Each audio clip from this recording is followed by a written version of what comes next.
Okay, are you okay with being recorded, first of all? Yes. Okay, awesome. Okay, so the first question is, so do you have any cultural practices of, like baklava? No, just, I mean, food would be the only cultural thing that I associate with my family's history. So that would be no religions or any of that other goofy stuff. Okay. Do you have any stories, like maybe you and your parents making it together, you making it with your kids, etc.? Yeah, definitely. Historically, my grandmother, my dad's mom, who's Greek, that's where it came from, and baklava was always present at our family gatherings, like our to celebrate like Christmas, Thanksgiving, Easter, Greek Easter. It was always there and always in our household. And then as Hannah and Noah were growing up, I always had it for them. And Noah is the hardcore baklava. Like, he like learned like probably 5 or 10 years ago, totally into making it. So of the two kids, he's the one that like Hannah still likes it, but Noah is the aficionado. Yeah, I think that's why I chose it out of all of the options that Christine gave me, is because I just remember Noah always talking about baklava to me, and I'm like, okay, I'll choose this one. That seems like it has a good story. Okay, and Yeah, no, he definitely like he's made it with my parents. yeah, So it's definitely for him. It's really like a strong family uh, tradition. existence. Yeah, tradition. Yeah, perfect. Good word. Okay, and then last question is, how do you make it? So the way we make it is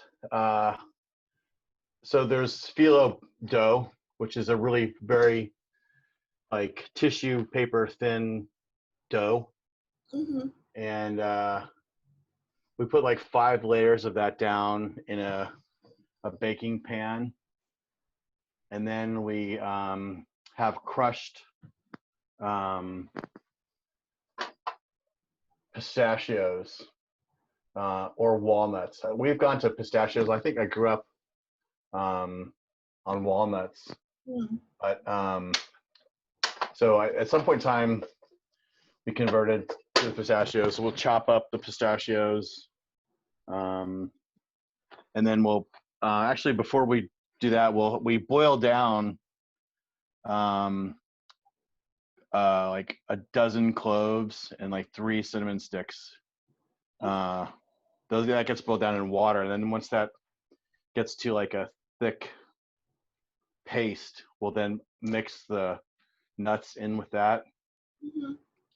and then so we'll put the 5 layers of phyllo down. We'll put like a layer of butter down, and put a layer of the nuts and cinnamon and cloves, and then occasionally we'll sprinkle like a chocolate powder in that, and then we'll put another couple layers. We'll put another 5 layers of phyllo. We'll butter that. Put another layer of the nuts and honey, and then another layer of phyllo. So we'll build it up till it's about like 2 inches thick with layers. And then the top layer is like 8 or 9 layers of phyllo, and then we'll butter that. And then we will cook it. I think it's for about half an hour at about 325, and then we will let it cool for about half an hour. And you have to cut it while it's hot. And then we save some of that kind of gravy or that sauce, and then pour it over the top. and then that's kind of and then just let it cool. And that's the creation. So sorry, I'm distracted. I'm trying to troubleshoot an electrical issue while we're talking to you. So, but yeah, that's the process. Yeah. Well, So thank you for that. sure, I sure. hopefully that was quick enough and everything. And you're Oh, perfect. the only person I know that has like super cultural food like in their life, because we don't really, like our side of the family doesn't really have any, I guess, like cultural food. You know what I mean? Yeah. So So, there's probably like half a dozen recipes that the kids grew up on that are significant to me, and like pasticcio, like I think I probably made that. You've probably had that, the noodles with cheese and meat mixed in. it sounds good. I don't remember. And then spanakopita, which is another like phyllo, but that's phyllo and spinach and cheese. Yeah, I've had spanakopita before, I think. Yeah, so that's like another big kind of thing. And then some lamb dishes and stuff too. So Okay. so cool. Thank All you. right. Have a Thank good you. All right, we'll talk to you soon. Okay, bye. All right, bye.